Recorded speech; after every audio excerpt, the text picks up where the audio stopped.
Bien, bonsoir à toutes et à tous. Merci d'être venus si nombreux à cette conférence expérimentale. Merci à José Bico d'avoir organisé, d'avoir proposé ce thème mathématiques et musique, qui est déjà assez expérimental comme thème. Donc, effectivement, je suis rattaché à l'IRCAM, donc l'Institut de recherche et coordination acoustique-musique du Centre Pompidou. Je suis chercheur au CNRS.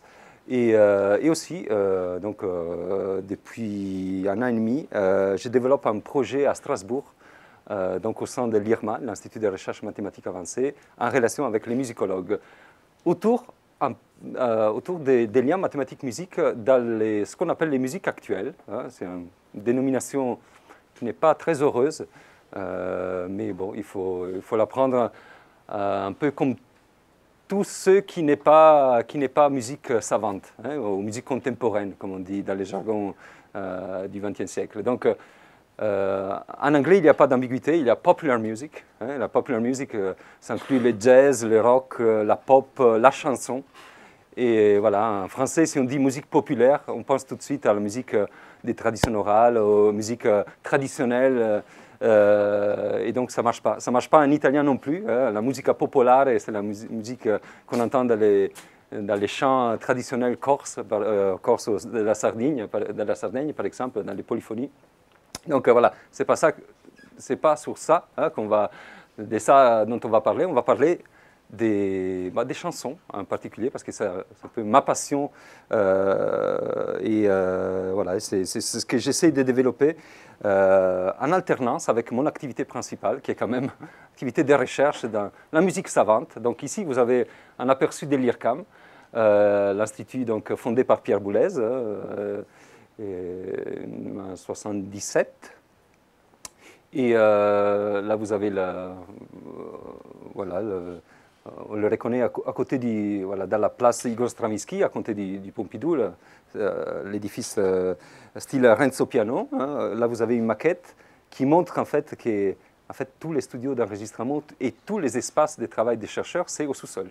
Donc nous, on vit au niveau -2, sous la piazza, la piazza Igor Stravinsky. C'est là où vous avez des pièces où on peut étudier l'acoustique des instruments. Donc l'IRCAM, c'est l'Institut de recherche et coordination acoustique-musique. Donc l'acoustique est très important, l'acoustique des instruments, mais aussi l'acoustique de l'espace.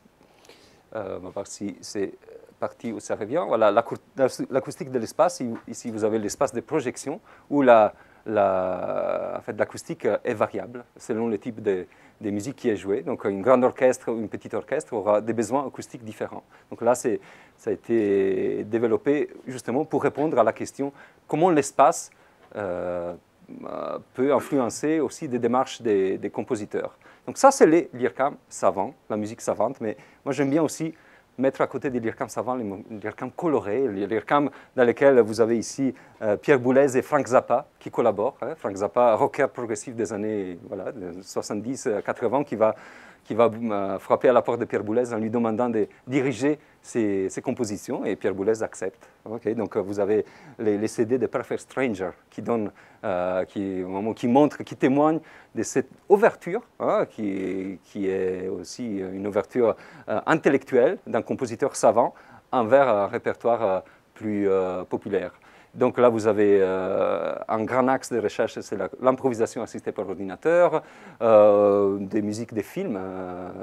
C'est là où la musique du film Farinelli, cette voix des castrats, a été créée en laboratoire par l'équipe de Xavier Rodet.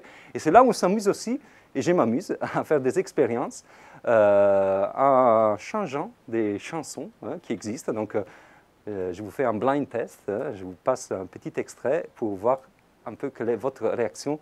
Déjà, je pense que les visuels devraient vous aider.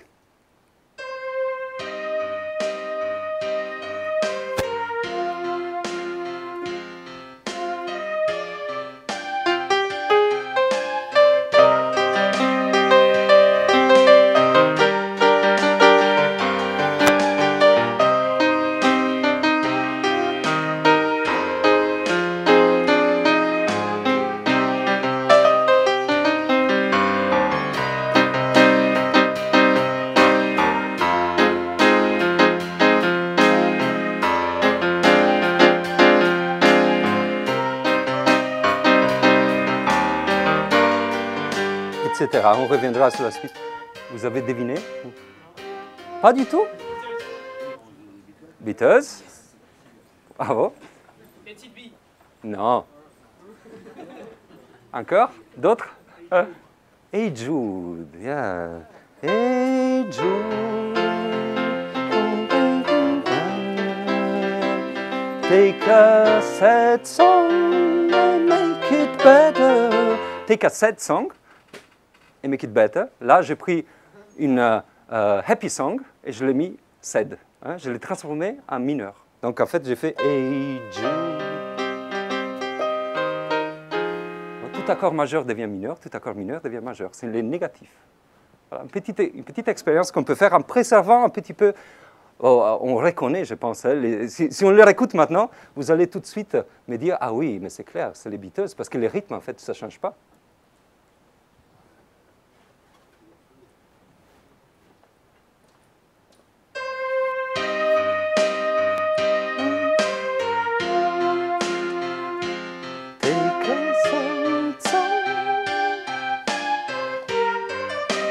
Voilà. OK, donc c'était les Beatles. Donc ça, c'est un peu les couleurs de l'IRCAM que j'aime bien, et c'est aussi les couleurs des mathématiques. Hein. Là, vous avez un petit aperçu de la galaxie des modèles formels qu'on peut utiliser quand on s'intéresse au rapport mathématique-musique. Il y a des structures hélicoïdales, il y a des tores, ça veut dire des pneus. Hein. Il y a on ne voit pas très bien, mais il y a un petit ruban de Möbius. Et ici, il y a des orbivariétés pour les mathématiciens. C'est des variétés riemanniennes quotientées par des groupes de permutations. Fermez la parenthèse. Il y a des cadrans d'horloge. Il y a surtout ces deux objets, les cadrans d'horloge et l'émaillage hexagonal, un nid d'abeille, qui sont des supports en fait, qui vont beaucoup nous aider. D'ailleurs, c'est des supports qui sont utilisés, qui peuvent aussi aider les enfants à apprendre la musique. Donc, vous voyez, ici, par exemple, on a les cadrans d'horloge qui a été construit par les vaisseaux. Hein, c'est l'équivalent du centre du Palais de la Découverte à Strasbourg, justement pour faire travailler les enfants avec des élastiques. Donc là, vous avez les pianos. Ça, on va les voir un petit peu plus en détail, les 12 notes du piano. Et donc la possibilité de créer, de construire des accords, etc., en mettant des élastiques et en regardant quelle forme ont les structures musicales. Donc ça, c'est juste pour vous dire un petit peu qu'il y a des objets en mathématiques, mais il y a aussi des objets concrets qu'on peut manipuler. Et une façon d'introduire même les enfants à partir de 8 ans. Là, c'était une séance de la science à croquer qu'on m'a demandé d'animer pour les petits, et qui donc ont la possibilité de comprendre un petit peu comment ça marche quand on s'assoit au piano et on essaie d'étudier les aspects un petit peu mathématiques qui se cachent à l'intérieur de cet espace musical. Alors, il se trouve que ce sont des représentations qui ont aussi une longue histoire. Donc, il faut remonter. Alors, bien évidemment, en mathématiques et musique, il faudrait remonter à Pythagore. Alors là, c'est connu, c'est la longueur c'est la corde en fait qui est jouée, ça donne un son. Et si on prend la même corde et on divise à moitié la longueur, on a le même son, mais à une octave à haut. Donc en fait, un même son, voilà, à l'octave en haut, c'est la relation entre longueur physique d'une corde et hauteur du son. Mais sans remonter à Pythagore, on peut commencer à s'intéresser à quand la combinatoire, en fait, quand la musique a touché les mathématiques via la combinatoire. Et là, vous avez en haut, à droite, ces cadrans d'horloge qui a été introduit par Maren Mersenne. Et ici, vous avez un autre espace qu'on va voir aussi, introduit par Leonhard Euler. En fait, ce sont deux mathématiciens très intéressés par la musique. Et d'ailleurs, c'est la musique, en fait, qui motive un certain développement au sein des mathématiques. Par exemple, voilà Mersenne, qui s'intéresse à calculer le nombre de mélodies possibles, étant donné un certain nombre d'objets, un certain nombre de notes, combien de mélodies on peut faire. Et donc, en fait, il calcule. Vous avez ici une petite table, je ne sais pas si vous arrivez à lire, mais en fait, c'est par exemple, avec 4 notes, eh bien, avec 4 notes, on peut faire...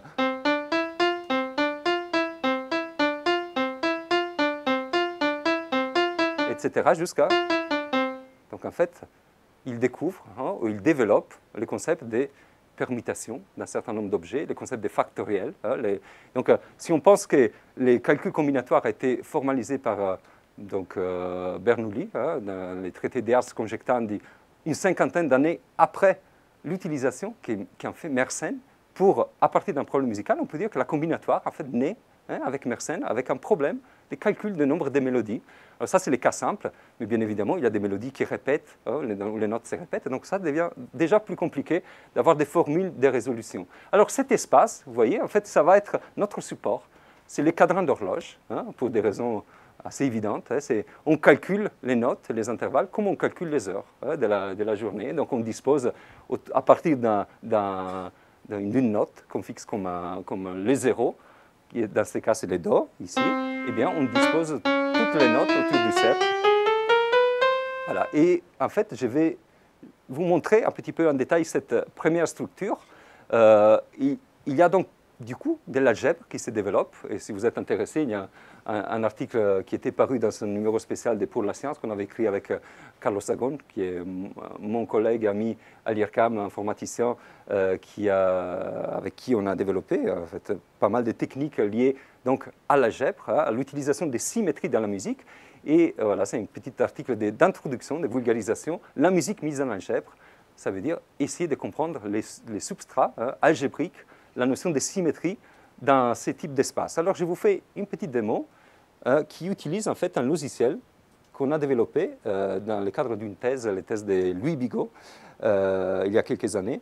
Le logiciel s'appelle Hexacor et il est disponible gratuitement, librement. Vous pouvez le télécharger, je vous donnerai les liens tout à l'heure. Alors, les logiciels branchés à un dispositif comme ceci, donc un piano numérique, eh bien, ça vous permet en fait de visualiser tout ce que vous jouez. Donc ça, ce sont les notes du piano. Okay, donc Do dièse, c'est la notation anglaise. Donc on commence par on donne les La à l'orchestre, donc on commence par les A. Ça c'est la première note, et après on monte. Donc les B, c'est les Si bémol ou Si. Alors Si bémol quand ça descend, et Do dièse quand ça monte, okay, dans demi-ton. Là, on ne fait pas de différence entre Do dièse, par exemple, donc les Do juste montés dans demi-ton, et les Ré baissés dans demi-ton. Donc entre les Do dièse et les Ré bémol, nous, on fait l'identification, ce qu'on appelle l'identification énharmonique. Donc pour nous, c'est la même note. D'ailleurs, dans les pianos, c'est vraiment la même touche. Alors un violoniste, il dirait, ce n'est pas du tout la même note. Quand on joue le violon, on fait bien la différence entre un dièse et un bémol, et ça montre aussi les limites de ces modèles. C'est un modèle qui marche bien pour les pianos, bien pour un certain type de musique, mais si on commence à rentrer dans les détails, eh bien là, vous avez d'autres mathématiciens, Yves Le Gouache, par exemple, qui est violoncelliste, qui a développé toute une théorie à partir du violoncelle. Donc bien différent de celle-ci. Mais là, disons, c'est une bonne approximation pour rendre compte de cet espace. Pourquoi? Parce qu'en fait, voilà, là vous avez les notes et donc du coup, vous commencez à avoir des intervalles. Voilà la tierce, le tierce majeur qui est constituante de l'accord majeur. Un accord majeur aura toujours ce type de configuration triangulaire faite comme ça. On peut les transposer, c'est-à-dire on peut faire des rotations. Eh bien, ça sera toujours un accord majeur.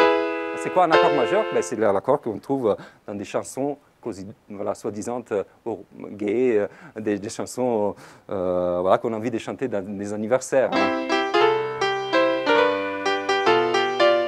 Voilà. Là, c'est OK. On est bien dans un anniversaire. Par contre, si on commence à faire... Voilà, Laurent dirait qu'on est plutôt dans un enterrement, c'est ça? Voilà, Laurent, en fait, a animé les galas du KS, du CNRS, et dans lesquels j'avais présenté un petit peu ça. Et la blague, c'était voilà, comment transformer un anniversaire dans un enterrement. C'était transformer un accord majeur dans un accord mineur. Vous voyez, en fait, l'accord majeur a celle-ci, comme cette représentation. On peut faire des rotations, donc on peut transposer. Alors, transposer en musique, c'est préserver les intervalles. Si je vous joue une...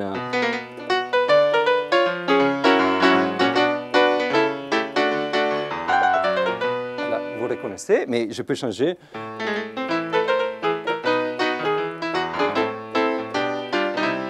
J'ai changé toutes les notes, hein, mais j'ai préservé les intervalles. Donc, la transposition préserve les profils intervalliques. Donc, en fait, notre oreille reconnaît des mélodies qui sont en rapport de transposition. Heureusement d'ailleurs, parce que quand on chante une voix féminine et une voix masculine, ils ont un écart hein, au niveau de la hauteur, donc un écart d'une octave. Et c'est bien grâce à ça qu'on reconnaît que c'est la même mélodie qu'on est en train de chanter. Donc, pareil, hein, si ça c'est l'accord majeur, eh bien l'accord mineur aura aussi une forme triangulaire. J'ai commencé à transposer, donc j'ai fait des rotations. Hein, mais par contre, si je pars d'un accord majeur, do, mi, sol, eh bien, je ne pourrai jamais atteindre un accord mineur en faisant des rotations. Hein. Okay, vous voyez? Donc, passer de do majeur à la mineur, par exemple, un accord majeur à ce qu'on appelle la relative mineure. Hein, en théorie de la musique, prenez une partition, 0 dièse, 0 bémol à la clé, eh bien, ou c'est, soit c'est joyeux anniversaire, comme tout à l'heure, soit c'est la mineure, hein, la relative mineure pour Elise. Donc, entre do majeur et la mineure, il n'y a pas une rotation qui lie les deux accords, mais il y a plutôt, je ne sais pas si vous voyez, comment on passe de do majeur à la mineure. Il faut imaginer un joli axe de symétrie qui passe par D et par AB, c'est-à-dire par les Ré et les La bémol. Vous voyez cet axe de symétrie qui permet en fait de faire la symétrie main droite, main gauche. Et c'est cet axe en fait qui est le vrai axe de symétrie du piano. Si on s'assoit au piano, ce n'est pas les Do, on dit les Do au centre du piano, eh bien non, c'est plutôt les Ré. Parce que les Ré, autour du Ré, toutes les notes se disposent de façon symétrique. Là, vous avez une touche blanche, deux touches noires, blanche, blanche, noire, blanche, noire, blanche, noire, blanche, blanche, noire et blanche. Oui, tout est symétrique par rapport au Ré. C'est le Ré, l'axe de symétrie, d'ailleurs, des théoriciens du XIXe siècle, Camille Durout, par exemple, avait bien remarqué ça et avait construit une théorie de l'harmonie à partir de la symétrie du Ré. Donc ça, c'était assez novateur aussi parce qu'il avait fait ça avec Wronski, qui était un mathématicien polonais, qui disait que la musique est la corporification de l'intelligence qui est dans les sons. Et ça, c'est à voyager, c'est arrivé jusqu'au XXe siècle. Et Varèse a repris la formule dans son paradigme de l'art-science. Donc ça, c'est pour vous montrer comment, en fait, voilà.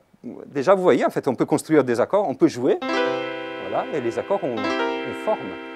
Voilà une surprise, on trouve un carré. Ça, c'est l'accord diminué.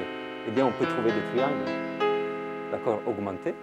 On peut trouver des hexagones, la gamme parton de Debussy, hein, entre autres, etc. Vous voyez, en fait, c'est là où dessine-moi la musique, hein, comme on l'a intitulé une conférence avec les enfants, eh bien, on dessine vraiment les accords et on écoute. Et on va voir si on trouve une correspondance entre ce qui est visuel et les propriétés musicales. Voilà, donc ça nous fait une petite introduction à cette structure très importante hein, qui est la représentation circulaire, véritable espace conceptuel hein, dans lequel on peut travailler, qui d'ailleurs s'applique aussi non seulement au piano, donc aux notes, aux hauteurs, mais aussi au rythme. Là, vous avez un rythme typique africain, on appelle abadja ou bembe, si on est plutôt côté Cuba, hein, rythme cubain. Donc on va les jouer, hein, on peut taper. En fait, c'est le même principe, c'est un cercle divisé en 12 parties, dans lequel donc, on va frapper les petits points hein, que vous avez ici. Donc on peut essayer ensemble, si vous voulez. Ta, ta, ta, ta, ta, ta, ta, ta. C'est ça les rythmes. Vous voulez essayer avec moi? Allez, 1, 2, 3, 4. Ta, ta, ta, ta, ta, ta, ta, ta, ta, ta, ta, ta, ta, ta, ta. Enfin, il faut continuer, hein. C'est un rythme périodique. Alors, ça montre en fait que la plupart des rythmes qu'on joue dans la musique, qu'on écoute, ont ces caractères de périodicité. Il y a une durée minimale, hein, et en fait, il y a ce qu'on appelle les attaques, ou les onsets hein, en anglais. Donc, en fait, la même représentation, cette représentation circulaire, est adaptée aussi pour décrire ce type de structure. Voilà, ça c'est un rythme donc, traditionnel. Alors, d'un point de vue mathématique, c'est un célèbre problème. Hein, ça correspond au problème des dîners à table. Alors ça, c'est la version italienne. Vous avez une nappe italienne. Vous invitez 6 amis tendance gauche et 6 amis tendance droite. et vous leur disiez, mettez-vous autour de la table de façon à pouvoir avoir le maximum d'interaction, hein, pouvoir discuter. Alors, j'avais préparé cet exemple à l'époque où il y avait Berlusconi, en fait. Donc, ça fait pas mal d'années. Et là, je dois le ressortir parce que vous avez vu l'actualité des élections italiennes. Donc, en fait, pourquoi? Parce que quand on a une situation 6 et 6, eh bien, il y a toujours quelqu'un qui passe de l'autre côté. Donc, on se retrouve à 7 contre 5. Alors, si on se retrouve à 7, vous voyez, 7 blancs et 5 noirs, par exemple, eh bien, pareil, hein, les systèmes, ce sont des invités, ils veulent essayer d'avoir le maximum d'interaction. Donc les 3 blancs, ici, ce n'est pas l'interaction optimale parce qu'ils connaissent déjà hein, leur avis sur la question politique, par exemple. Alors ils commencent à se mélanger. Et donc ils se mélangent jusqu'à avoir, les systèmes les plus stables. Et les systèmes les plus stables, regardez, eh bien, c'est bien la gamme diatonique. Do, ré, mi, fa, sol, la, si. Do, ré, mi, fa, sol, la, si. Les touches blanches du piano, eh bien, regardez ici à gauche, c'est exactement les rythmes qu'on trouve en Afrique ou qu'on trouve à Cuba. Donc, ces rythmes Abadja, c'est ce que les mathématiciens appellent les rythmes isomorphes, c'est-à-dire qu'il y a la même structure des touches blanches du piano. Et les touches blanches du piano, c'est la meilleure disposition de 7 points autour d'un cercle divisé en 12 parties. Si on avait 6 touches blanches et 6 touches noires, il n'y aurait aucun problème. Mais les pianos ont 7 touches blanches et 5 touches noires. Donc, cette façon de distribuer les points, de façon la plus optimale, ça veut dire, ici on est chez les physico-chimistes, chez les chimistes. Donc, en fait, il y a vraiment un modèle physique, hein, on appelle ça les modèles d'Ising antiferromagnétiques, avec des spins plus ou moins endémiques. Donc, imaginez des charges positives pour les blancs et négatives pour les noirs. Eh bien, si vous avez un espace infini, vous alternez charge positive, négative, et ça, c'est stable. Mais là, l'espace est fini. Donc, en fait, il faut bien disposer votre charge, histoire d'avoir les systèmes les plus stables possibles. Et ça, c'est la gamme diatonique. Voilà, petite surprise qui vient, encore une fois, de la musique. Alors je vous fais remarquer que là, il y a un joli axe de symétrie. Ça, on le savait, hein, je vous ai parlé de la symétrie du Ré. Donc, ce n'est pas une surprise. Mais, en fait, d'autres rythmes, là on est toujours à des rythmes afro-cubains, les cinquillos, là on est en 8. Hein. Il faut imaginer les cercles divisés en 8 parties, donc on prend que 5. OK? Donc ça, est-ce que vous voulez essayer de le faire avec moi? 1, 2, 3, 4, 5, 6, 7, 8, 1, ta, ta, ta, ta.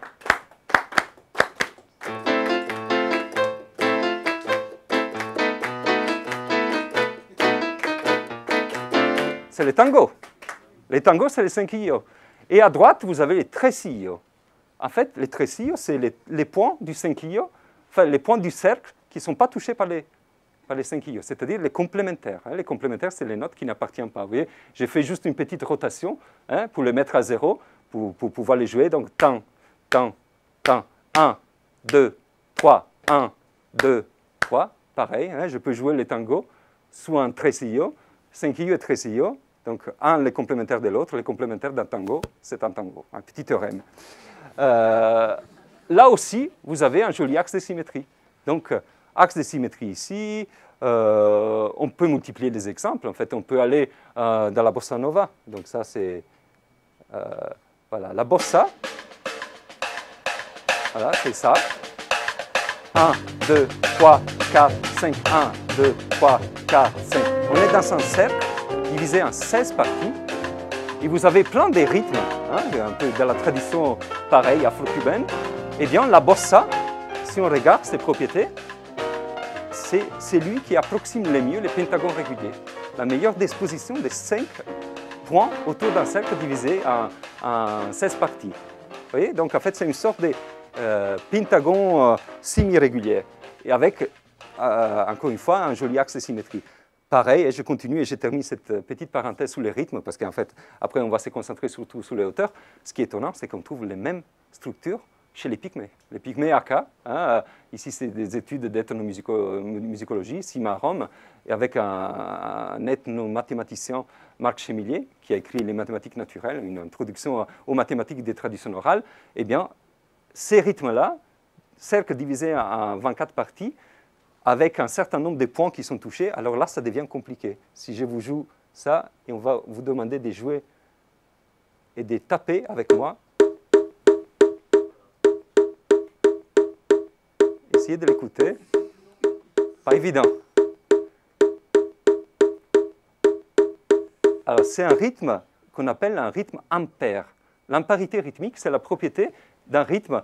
Vous voyez, je trace des diamètres à partir d'un point, et en fait, c'est un rythme qu'on ne peut pas casser en deux. C'est pour ça qu'on a cette impression de syncope permanente. On n'arrive pas à anticiper, parce qu'à partir de chaque pulsation, de l'autre côté, il n'y a rien qui se passe. Vous voyez? Donc, je peux continuer à faire tracer tous les diamètres à partir d'un attaque, eh bien, j'aurai pas d'attaque qui tombe de l'autre côté. Donc, je ne peux pas les diviser en deux. C'est ça, cette propriété. Et c'est quand même étonnant que les pygmées ont développé ça sans l'écriture, dans une sorte de procédé mnémotechnique, en fait, pour transmettre oralement leur répertoire. Pareil, comme la gamme diatonique, c'est-à-dire la baja, comme les tresillos, comme les cinquillos, là aussi, on a un joli axe de symétrie qui rend ces structures, en fait, un palindrome. Tous ces rythmes que je vous ai montrés, en fait, ce sont des palindromes. Alors ça, c'est quelque chose qui a été développé en particulier dans la musique du XXe siècle par Olivier Messiaen. Olivier Messiaen parle des rythmes non invertibles, non rétrogradables. Ce sont les rythmes, en fait, exactement les palindromes. On ne peut pas les invertir, on ne peut pas les rétrograder, comme on dit en musique, parce que c'est exactement le même rythme. Alors, je ne peux pas m'empêcher de vous parler de ça, juste de vous mentionner que ça vient de sortir, le spectre d'Atacama, Alan Cohn, sa femme Dany Scherrer et Jacques Dixmier, qui était son professeur, son directeur de thèse, eh bien, là, ces rythmes jouent un rôle dans ces romans, qui est la suite du théâtre cantique. Je vous le conseille. Si vous avez aimé les théâtres cantiques, qui est une introduction sous la forme d'un roman de la physique quantique, eh bien, ici, vous avez la suite et vous avez retrouvé les rythmes des Messiaen, non rétrogradables, qui sont les personnages principaux de ces romans, dont je ne vous dirai pas plus, parce que c'est une invitation à vous plonger. C'est vraiment les liens mathématiques-musique selon Alan Cohn. Et donc, en fait, des tas de jolies propriétés. Ces compositions qui ont été produites avec des calculs très fins sur ces notions de rythme non rétrogradables des Messiaen, qu'on trouve, ce que je voulais vous montrer, c'est qu'on les trouve dans des traditions orales, etc. On revient au piano, on revient aux notes, et donc on revient à Mersenne, qui fait le sac combinatoire, et là, je vous montre un exemple. Moi, j'aime bien les chansons et j'aime bien les tubes. Les tubes, donc, ça veut dire les chansons qui ont fait un certain succès. Là, on est en Italie, on est dans les années 60, et il y a Morricone qui hésite entre se lancer dans la carrière de compositeur savant. Vous savez qu'il a écrit aussi des œuvres de musique savante. Il était élève de Petrassi à Rome, et des chansons.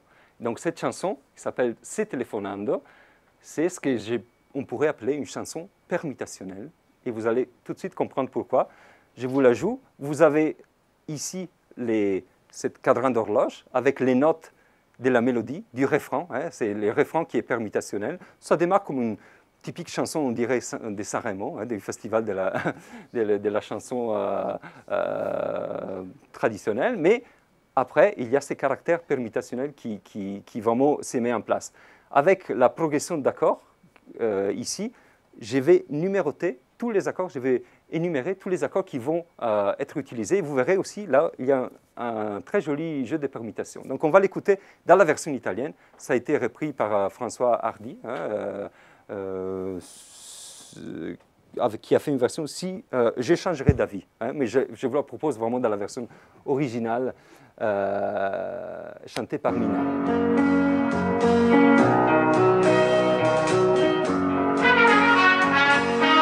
Vous reconnaissez la signature de Morricone, cette trompette qu'on trouve dans les westerns de Sergio Leone. Lo stupore della notte spalancata sul mare ci sorprese che eravamo sconosciuti.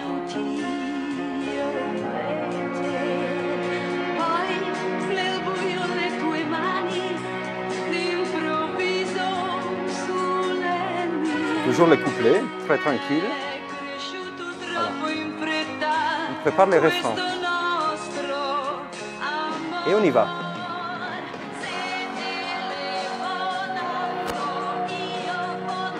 Trois notes. Quatrième note.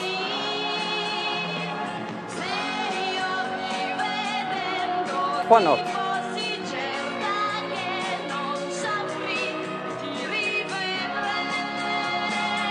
Quatrième note. On continue. Permutation de trois notes.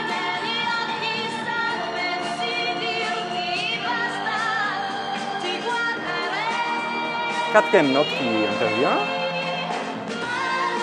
Et on termine avec trois notes.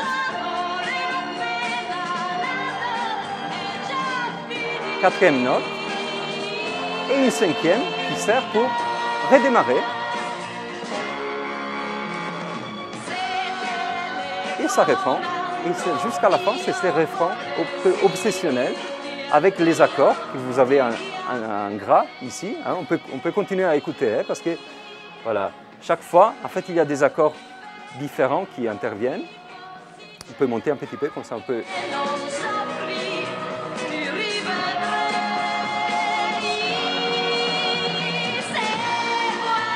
Voilà. Accord majeur, accord mineur. Donc, si c'est majuscule, ce sont des accords majeurs. Si c'est minuscule, c'est des accords mineurs. Et on termine. Vous voyez, donc en fait, quand on dit une chanson doit avoir trois accords, peut-être aujourd'hui, mais pas dans les années 60 où justement Morricone avait envie vraiment d'explorer cet espace. Alors, ça, ce que j'ai fait, c'est juste mettre les accords majeurs, mineurs, l'une à la suite de l'autre et faire sortir les accords qui sont utilisés, mais la question qu'on peut se poser, est-ce qu'il y a un espace qui permet donc de décrire ces mouvements harmoniques comme une trajectoire, c'est-à-dire de représenter la musique comme si c'était vraiment un parcours à l'intérieur de cet espace. Eh bien, cet espace existe, c'est le maillage hexagonal, et là, donc, on doit bouger, hein, on n'est plus chez Mersenne avec la combinatoire, on est chez Euler avec la théorie des graphes. C'est l'invention de la théorie des graphes à partir d'un problème ici, donc qui est le problème des ponts de Königsberg en Allemagne. Vous avez une ville avec plein de ponts et les problèmes qui s'est posé aux mathématiciens, est-ce qu'on peut trouver un parcours qui permet de passer sous tous les ponts une seule fois? Alors, comment Euler répond? Eh bien, répond à travers la musique. C'est ça qui est aussi étonnant, c'est que la musique, encore une fois, elle est à la base hein, de la théorie des graphes. Pourquoi? Parce qu'en fait, les notes, au lieu d'être mises autour d'un cercle, elles sont mises dans un repère cartésien, ici disposé à partir du Fa, Fa, Do, Sol, Ré, La, Mi, Si. Ça, c'est la notation allemande. Hein? Donc, H, ça veut dire Si, Fa dièse, Do dièse, Sol dièse, etc. Vous voyez? Donc, c'est à partir de ces speculum musicum, miroir de la musique, que Euler se pose la question, est-ce que j'arrive à trouver un parcours qui passe par toutes les tonalités, parce que ça devient les tonalités en musique, et qui revient au point de départ, sans passer deux fois par la même tonalité. Donc, le problème est envisagé sous l'angle de la musique, et d'ailleurs, c'est le concept des cycles hamiltoniens ou des parcours hamiltoniens, un parcours qui passe par tous les points d'un graphe. Hein. Un graphe, c'est une structure dans laquelle on a des points, on a des arrêts. Imaginez l'échiquier avec le cheval. Est-ce que vous arrivez à faire toucher au cheval toutes les cases de l'échiquier et revenir au point de départ? C'est toujours Euler qui montre que c'est possible parce que l'échiquier, c'est 8 x 8. Si c'était 7 x 7 ou 9 x 9, ça serait impossible. Okay, donc, vous voyez, cette idée, c'est une jolie combinaison entre théorie des graphes, donc nouvelle branche en mathématiques, et problèmes musicaux. Alors, les abeilles font des maillages hexagonaux sans le savoir, hein, et en fait, les maillages hexagonaux, c'est ça qu'on retrouve. Hein, si on trace un petit peu les triangles dans le speculum musicum, si on met un point à l'intérieur de chaque triangle pour indiquer qu'il s'agit soit d'un accord majeur, soit d'un accord mineur. Ici, par exemple, Do, Mi, Sol. Vous voyez, Do, Mi, Sol. Ces trois notes vont me définir un accord majeur. Et donc, les trois couleurs m'indiquent comment passer d'un accord majeur à un accord mineur en gardant deux notes en commun. Voilà. je vais en haut. Donc là, pareil, hein, mais je vais vous montrer un petit peu plus en détail. Pour les enfants, les élastiques, un bout de bois avec des petites pièces. Et je ne pouvais pas vous l'amener parce que c'est trop grand, il n'y avait pas de place dans la valise. Mais je vous le montre avec les logiciels de tout à l'heure. On change juste l'espace. Au lieu de se placer dans les cadrans d'horloge, vous avez une petite fonction ici. Vous avez la possibilité d'afficher votre maillage en nid d'abeille. Donc, on va regarder ce qui devient un accord majeur. Regardez, do, mi, sol. Vous voyez? Donc, à côté d'un accord majeur, eh bien, on aura un accord mineur qui est le symétrique, dans lequel j'ai gardé deux notes, les do et les sol. Mais je peux aussi avoir l'autre symétrique, dans lequel je garde les do et les mi, et je change les sol, les g, avec les a. Vous voyez? Ou bien, je peux aller en haut. Voilà, donc en fait, chaque accord majeur va être entouré par trois accords mineurs. Chaque accord mineur va être entouré par trois accords majeurs, et ainsi de suite. On va remplir complètement notre espace. Vous voyez? Une autre façon de dire, c'est la suivante. Si vous voulez, je peux prendre une petite progression. Hein. Je vais créer, on va voir si j'arrive à faire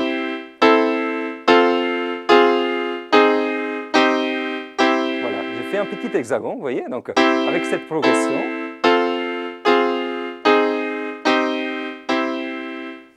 vous avez la trace, hein, les maillages, comment on pourrait dire, le calque qui me permet, qui m'engendre tout l'espace par translation. Alors, qu'est-ce que ça veut dire faire des translations? Bien, regardez, mon accord, en fait, si je le bouge, voilà, les translations en haut, c'est juste les transpositions. Donc, tout ce qui est, oui, tout ce qu'on a vu tout à l'heure en termes de rotation, eh bien, ici, ça devient des translations temporelles. Donc, on retrouve les mêmes propriétés dans ce nouvel espace qui s'appelle les tone nets. Alors, ça, c'est une terminologie qui est restée. Les tone nets, ça veut dire les networks, les réseaux des notes. C'est à la suite des travaux de Euler, hein, et donc toute l'école allemande, avec Riemann en particulier, pas Bernard, pas les mathématiciens, Hugo Riemann, les musicologues. Et donc cette notation est restée et s'est développée. Donc voilà cet espace pour vous montrer que quand on fait des transpositions, on fait des rotations, on fait des translations. Quand on fait des réflexions, c'est-à-dire on a des axes de symétrie, eh bien on fait des réflexions dans les plans. Donc on a une jolie correspondance entre les cadrans d'horloge et les maillages en nid d'abeille qui nous permet de passer de l'un à l'autre comme on veut, en sachant qu'ici, en fait, ces maillages en nid d'abeille, en réalité, puisque en fait, on travaille sur juste 12 points qui se répètent. Vous avez compris qu'en fait, on réduit tout à 12 hauteurs, hein, ce qu'on appelle la réduction à l'octave. Eh bien, on n'a pas un espace infini, on a un espace dans lequel, en fait, on a des identifications entre des côtés opposés. Donc, en fait, c'est comme si on avait vous voyez, un petit rectangle. On commence à identifier deux côtés opposés. Qu'est-ce qu'on obtient? Christian, qu'est-ce qu'on obtient quand on... C'est quoi cette structure? Un cylindre, très bien. Après, on doit identifier ces côtés-là avec ces côtés-là. Donc, on fait comme ça. Un tore. Donc, en fait, on est en train de faire de la géométrie toroïdale, toroïde, dans cet espace. Donc, en fait, quand on fait des trajectoires, on les représente dans les nids d'abeilles, en réalité, il faut l'imaginer vraiment, on est en train de faire des parcours hein, dans cet espace qui est fermé, hein, parce que ce n'est pas un espace infini, c'est vraiment cet espace qui est fermé. Alors, on peut s'amuser, par exemple, dans les tores, à faire des zigzags. Faire des zigzags, ça veut dire passer, vous voyez, je fais les zigzags, donc je prends un point de départ, ici, do majeur, allez, et donc, voilà, j'ai fait mon petit zigzag, do majeur, je l'ai mis en haut pour ceux qui préfèrent la notation musicale, do majeur, la mineur, fa majeur, ré mineur, si bémol majeur, fa, etc. Quand je descends ici, je remonte de l'autre côté, donc je reste hein, à l'intérieur d'un espace. Donc ici, si vous regardez en haut, si vous écoutez les accords, en fait, je suis en train de faire les tours de tous les accords majeurs et mineurs. Il y en a 24 au total, c'est les 12 majeurs et les 12 mineurs, sans répéter deux fois le même accord. En fait, je pars d'un point et j'ai fait les zigzags.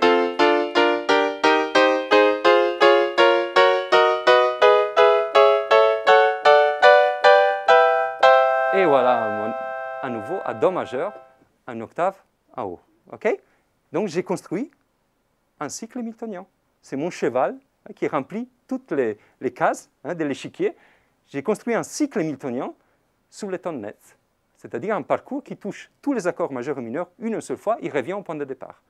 Donc ça devient un objet à la fois musical et mathématique. Alors pourquoi musical? Parce que ce n'est pas Hamilton qui a découvert les cycles hamiltoniens. C'est qui? Est-ce que vous avez une idée? Les cycles hamiltoniens sous les tonnes nettes. En fait, non, les cycles hamiltoniens tout court, on pourrait dire, c'est ce monsieur qui s'appelle Beethoven. Regardez les zigzags.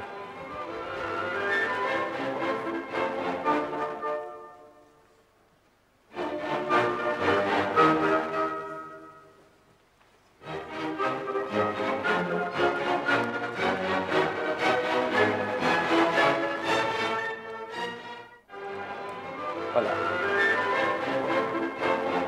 Alors, ici à droite, vous avez, j'interromps un petit peu, ici à droite, vous avez ce qu'on appelle l'hypersphère des accords à 4 dimensions. C'est un autre espace. C'est Gilles Barouin qui a fait cette visualisation, un infographiste et mathémusicien de Toulouse, qui propose un modèle qui est en fait juste une sphère, mais en 4 dimensions. Donc, en fait, les géodésiques, ce sont exactement les zigzags. Donc, voir un zigzag dans les plans, et ça correspond à voir un équateur dans cette sphère des dimensions 4. Alors pour les mathématiciens qui adorent et qui préfèrent voir les objets en dimension supérieure, eh bien, ils peuvent voir cette sphère. Sinon, on peut se restreindre à ici. Donc, en fait, voilà, Beethoven a déjà eu l'intuition du cycle hamiltonien comme objet intéressant d'un point de vue musical. Et quand on a ces genres d'outils, eh bien, on peut s'associer avec des compositeurs et avec des musiciens. Donc j'ai fait un travail avec Polo, qui est un ancien guitariste des Satellites, pour ceux qui se rappellent des les années 80, groupe pop rock français. Eh bien, qu'est-ce qu'on a fait? On a lu la séquence de Beethoven à l'envers. Vous voyez? En fait, c'est la même, mais on commence de la fin jusqu'au début. Et voilà, c'est une chanson qui s'appelle « Les blés en herbe ». Je vous passe et je vous conduis dans les zigzags, qui est vraiment la même structure de Beethoven, de la 9e symphonie, donc du deuxième mouvement de la 9e symphonie, mais c'est la suite lue à l'envers. Et ça donne en fait une structure d'une chanson, encore une fois, un peu plus riche que les 3 ou 4 accords traditionnels de la chanson qu'on écoute surtout aujourd'hui. Donc on commence par ici, c'est Do majeur, donc c'est-à-dire là, et on revient en arrière. Plongé comme un enfant, cheveux au vent, sous l'océan, du blé en herbe.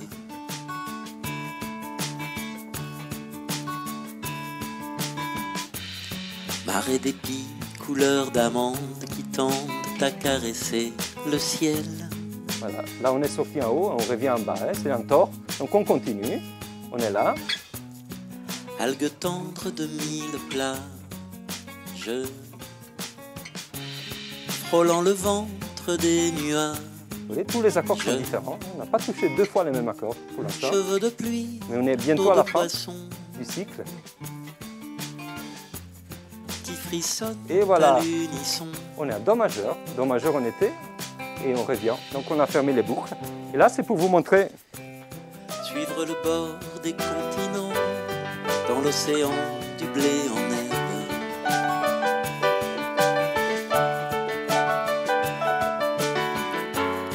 Pêcher le corail du pavot, dans le sang bleu des coquelicots.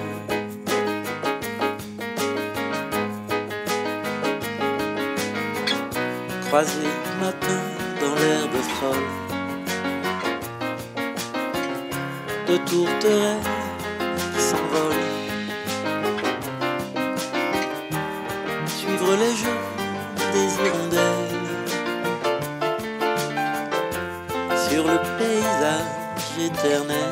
Voilà, nous, à nouveau, à Do majeur. Voilà. En fait, ce sont des progressions qui sont très musical. Hein. C'est très lisse, on transite dans les tonalités, on ne s'aperçoit pas qu'on est en train de voyager, de moduler et de faire les tours des tonalités. Alors, c'est quelque chose qu'on retrouve dans un certain type de chansons.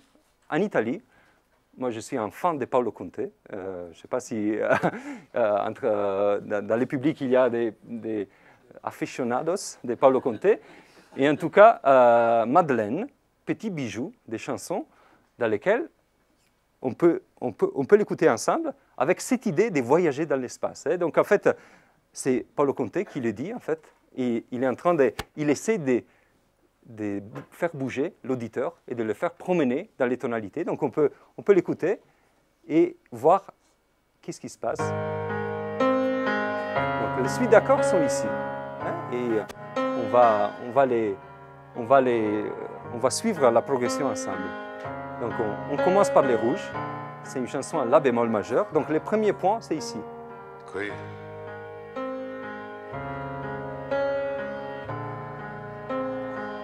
Tutto il meglio è già qui. On passe au vert.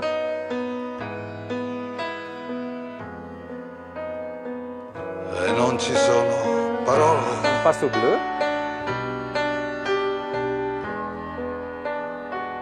Per spiegare ed intuire. Et on termine avec quelque chose qui n'a rien à E voir, capire. mais qui a le but, en fait, a comme fonction, on peut continuer, de nous ramener au point de Per départ. ricordare Vous entendez? Et là, on recommence. tanto. On va regarder qu'est-ce qui se passe dans les tonnettes. Voilà les 4 accords en rouge. Io capisco soltanto. Et voilà les 4 accords en vert. Il tatto delle tue mani. Et les 4 accords en bleu. Chaque fois, on se déplace. Vous voyez? E la canzone perduta. Et après, on complète avec les accords qui restent. Ritrovata. Donc en fait, cette chanson Come couvre un'altra. presque totalement l'espace des accords majeurs. Si on regarde un petit peu, il y a juste un petit accord qui n'est pas utilisé, l'accord de Fa majeur, F. Sinon, tous les accords sont utilisés. Donc c'est une sorte de recouvrement de l'espace. Alors, ça correspond à une esthétique. Paolo Conte dit clairement qu'en fait, le fait d'écrire, c'est un procédé. D'abord, on écrit la musique, après, on écrit les textes. Et en fait, pour lui, une chanson est plus cinéma que poésie ou musique. Elle rêve de quelque chose qui aimerait s'émouvoir. Et il parle de la promenade horizontale de l'harmonie. Là, il y a un petit passage aussi qui vous dit, en fait, que l'oreille a besoin de s'éloigner de cette attention constante sur une tonalité. Donc, c'est vraiment un plaidoyer pour bouger, pour faire bouger l'auditeur, pour aller au-delà. Donc, ici, vous avez une petite capture d'écran d'une conférence, concert, un peu comme celle-ci, mais avec lui, avec le maestro, Paolo Conte, qui découvrait les analyses mathématiques de ses chansons. Alors, il a plutôt bien réagi, je m'attendais pire. Mais, et en fait, il était assez d'accord sur le fait qu'il y a, sans maîtriser les mathématiques qui sont sous-jacentes, cet espace qui est plus un support en fait, pour l'analyste et sur lequel il faudrait vraiment travailler pour bien le comprendre. Mais en fait, il était assez d'accord. Vous pouvez voir, c'est une vidéo disponible sur YouTube, traduite aussi en français, donc en italien et en français. Il était assez d'accord sur le fait que ces types de modèles capturent l'idée des mouvements horizontaux de l'harmonie, qui est quelque chose qui est constituant de sa musique. Alors, à partir de là, eh bien, on peut s'amuser. On est des mathématiciens, on travaille avec l'ordinateur, on calcule, par exemple, tous les cycles qui ont cette propriété. Alors, ce sont des algorithmes assez intéressants, en fait, parce que calculer des cycles hamiltoniens sur des graphes, ça reste un problème difficile. Hein. S'il y a des informaticiens dans la salle, pourront le dire. Donc, il faut des techniques, des contraintes, des programmations par contrainte, par backtracking, en fait. Mais on arrive à une liste. On arrive à une liste qui peut être, en fait, les points de départ. Vous voyez, j'ai positionné Beethoven comme une solution. Il y a 28 cycles, ce que j'appelle cycles avec les symétries internes, ça veut dire du type zigzag. Pour faire un cycle hamiltonien à partir du zigzag, pour toucher tous les accords, on a juste besoin des 2 mouvements. Et après, on le répète. Donc, en fait, c'est un petit module qui se répète pareil. C'est ça la périodicité interne. Vous voyez? Donc là, pareil, on peut classer en fait, tous ces cycles qui ont ces types de périodicité. Donc je me suis amusé à construire moi-même mes propres chansons hamiltoniennes. Et donc je vous propose juste voilà, un petit exemple, une chanson sur un texte de Mario Luzzi, poète italien, qui s'appelle donc La sera non è più la tua canzone, le soir n'est plus ta chanson. C'est une chanson qui utilise l'un de ces cycles. Et c'est pour ça que dans les textes de la musique, en fait, les textes de la chanson, vous avez 3 couleurs. Parce qu'en fait, ça correspond exactement à ce type de symétrie. Les rouges, c'est les relatifs, Do majeur, La mineur. Les verts, c'est les parallèles, Do majeur, Do mineur. Et les L, c'est ce qui reste, Do majeur, Mi mineur. C'est la 3e possibilité de passer d'un accord majeur à un accord mineur en gardant 2 notes. Donc, je vous passe le petit extrait où ça module beaucoup. Comme ça, on peut c'est très court, on peut le passer peut-être du début.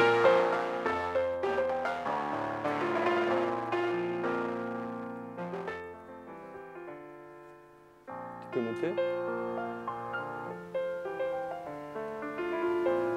Voilà, pareil, ça démarre comme une chanson classique, ça rien, sans prétention.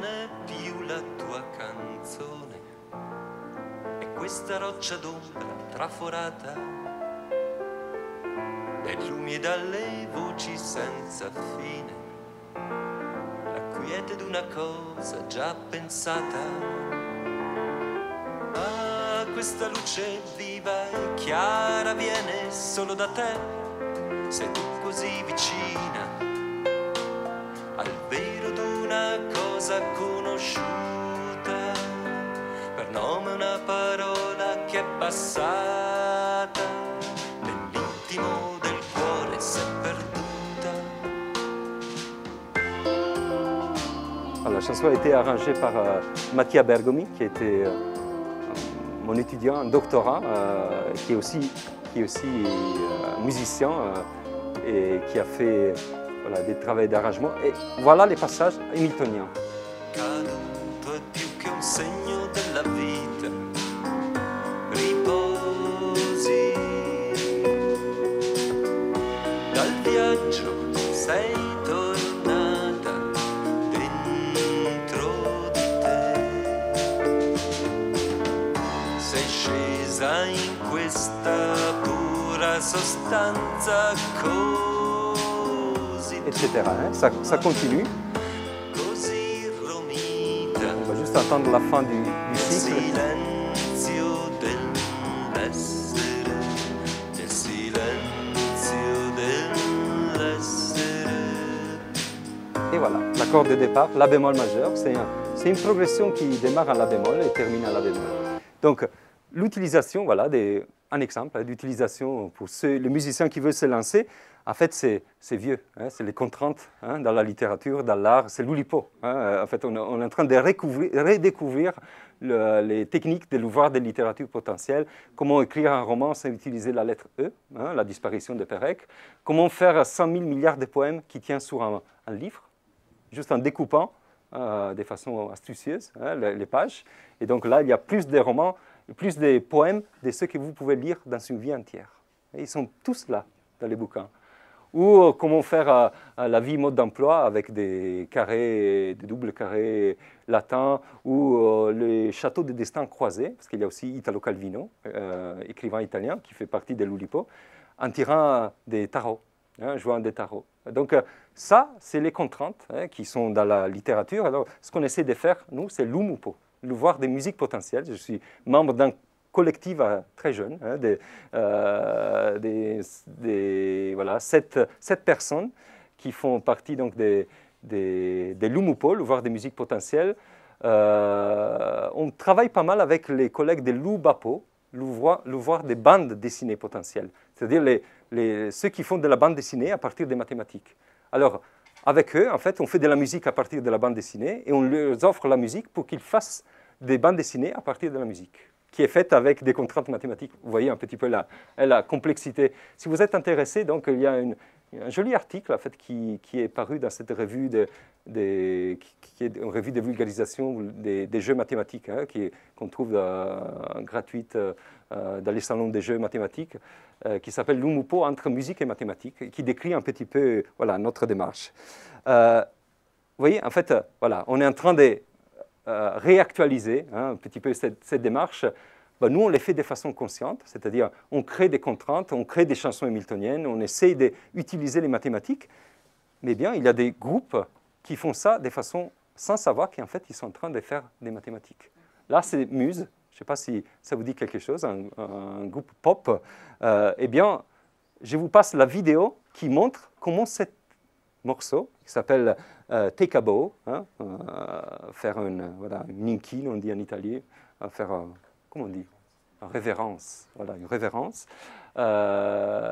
Comment cette pièce est une pièce totalement algorithmique, hein, qui correspond à un trajet très régulier dans cette nid d'abeilles, ou bien, si vous voulez, il y a une autre structure très intéressante sur laquelle on ne va pas parler, c'est un graphe avec les 24 accords majeurs et mineurs, plus les accords augmentés. Les accords augmentés, ce sont les triangles équilatéraux.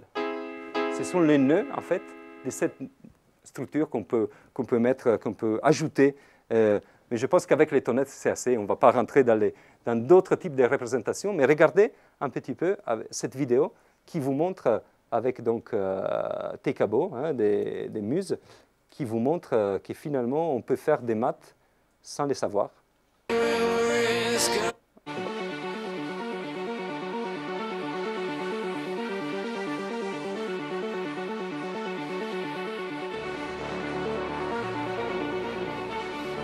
On passe d'un accord majeur à un accord mineur en passant par une diagonale qui est l'accord augmenté. Accord majeur, diagonale, accord augmenté. Accord mineur, symétrique par rapport à un pôle.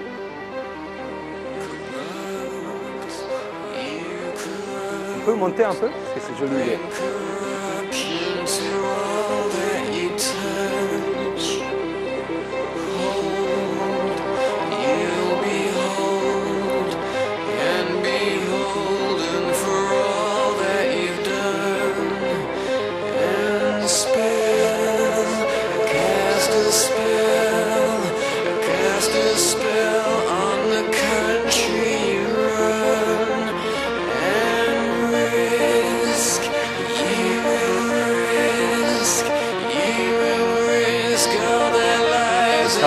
Ça monte, etc. Vous avez compris, hein, ça, on est vraiment dans la musique algorithmique. C'est un procédé algorithmique de fabrication d'une progression d'accords. Il se trouve que cet espace, hein, que je vous ai un petit peu présenté, ce nid d'abeilles, en fait, rend compte assez bien hein, de ce type de régularité hein, qu'on peut trouver dans des pièces qui n'ont pas été composées à l'aide de ce type de support. Hein. Ça, c'est nous, en fait, les analystes, qu'on aime bien placer la musique dans des espaces et travailler avec. Donc, je suis un petit peu en conclusion. Hein, on s'approche de la fin parce que j'aimerais bien discuter un petit peu ensemble. Je vous propose juste deux petites idées supplémentaires, justement liées à cette notion d'espace. Hein. On représente la musique dans un espace comme une trajectoire. Eh bien, quand on fait ça, on peut s'amuser à changer d'espace. Là, ici, vous avez un choral allemand, choral de Bach, bien allemand, hein, drapeau allemand, etc. Et qui donc, c'est un choral qui vit dans un espace qui lui est naturel. C'est l'espace, les tonnettes que je vous ai présenté jusqu'à maintenant. Les axes, les 3 et les 4, indiquent qu'en fait, on est en présence d'axes des tierces mineures et des tierces majeures, tierces mineures et tierces majeures, c'est-à-dire tous les triangles, ce sont soit des accords majeurs, soit des accords mineurs. Mais à droite, on a changé les axes. Donc en fait, on est en train de faire un mapping, de faire un calque, vous voyez, d'un hérisson de mer vers un poisson-lune. Alors ça, c'est Darcy Thompson, hein, c'est la forme et croissance, cet ouvrage qui a ouvert un peu la morphogénèse, hein, et qui, en fait, c'est une théorie selon laquelle on peut classer les espèces, on peut faire une classification des espèces en changeant l'espace, en pensant qu'une espèce, en fait, c'est une matrice qui est juste plongée dans des espaces différents. On change les coordonnées et on change des types d'espèces. Hein. Et donc, pareil, en musique, l'idée, Alors, on peut prendre ça, on peut réfléchir. Hein, ce sont des approches, des classifications, des taxonomies. Mais en tout cas, dans la musique, eh bien, on peut vraiment s'amuser à faire des expériences en prenant un choral de Bach et en regardant qu'est-ce qui se passe si je change les axes. Donc, je vous passe les chorales et vous allez me dire qu'est-ce que vous en pensez.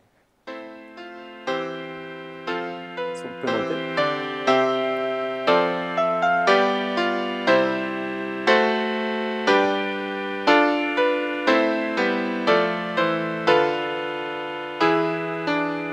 Voilà, il n'y a pas de doute, on est en Allemagne. OK? Par contre, à droite, j'ai juste pris les calques, c'est-à-dire la trajectoire de la pièce, et je l'ai mappé dans un espace en changeant les axes. Donc, j'ai rien touché, hein, j'ai juste changé l'espace. Et on va voir qu'est-ce qu'on découvre.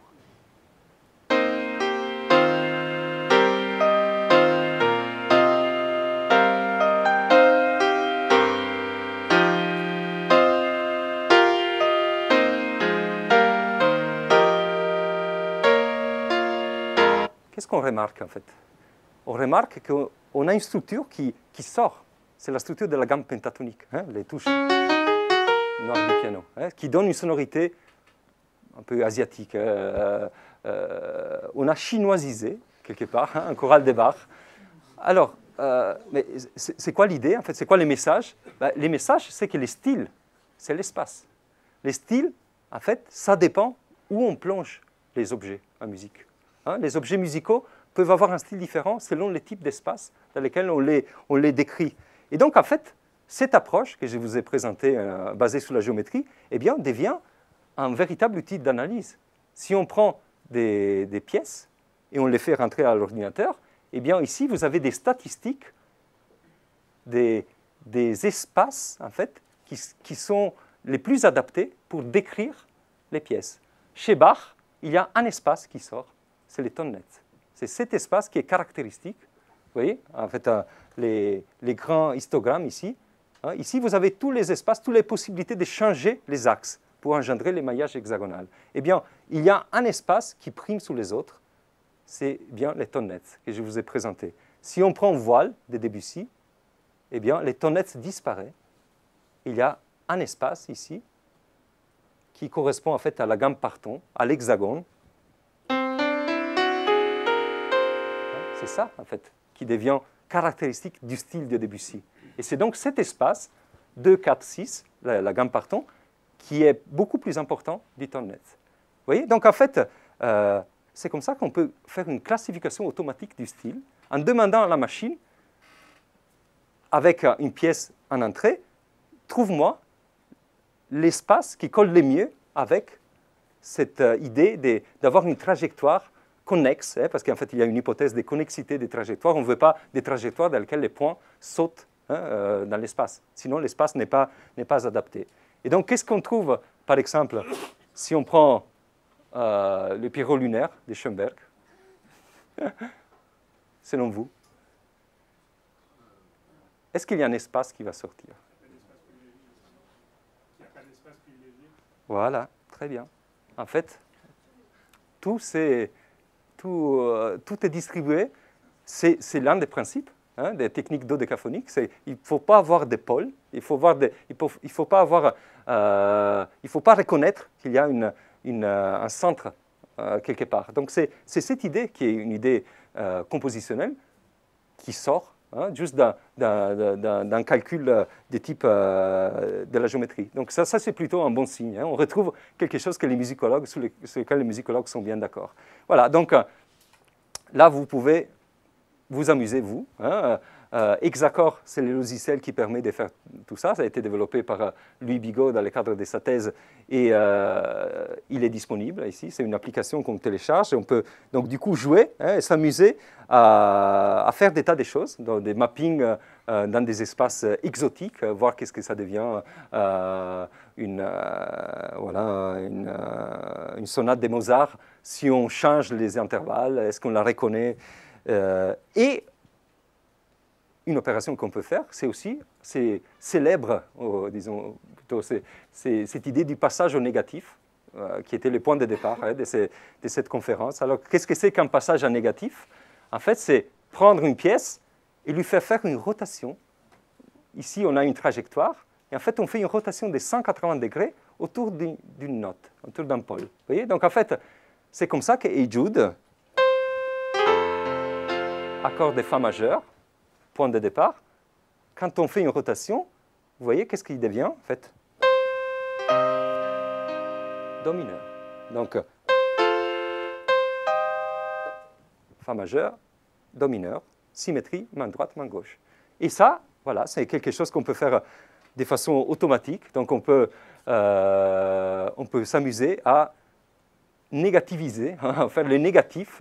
Les négatifs, c'est vraiment l'idée de la photo de l'époque. On a les négatifs où tout couleur blanc devient noir et le blanc devient blanc. Donc, en fait, c'est vraiment la dualité, main droite, main gauche, majeur, mineur. Ça, c'est quelque chose qu'on est en train de développer.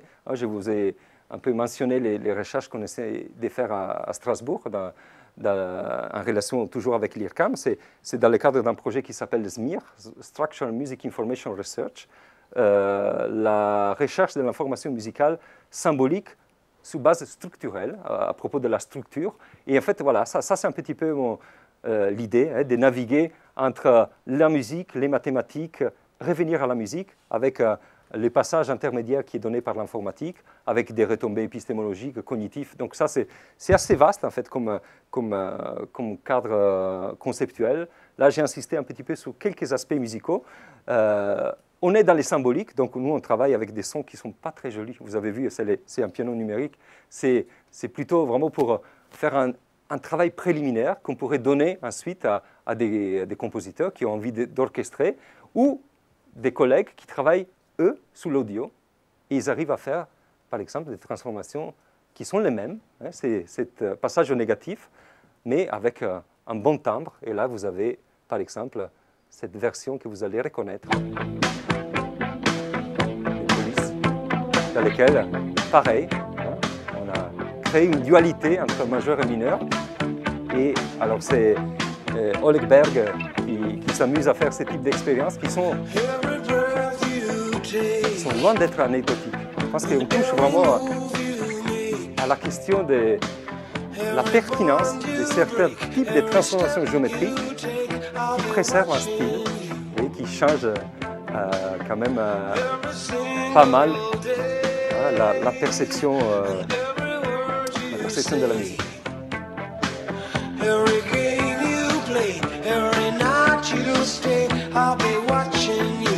On entend juste les refrains.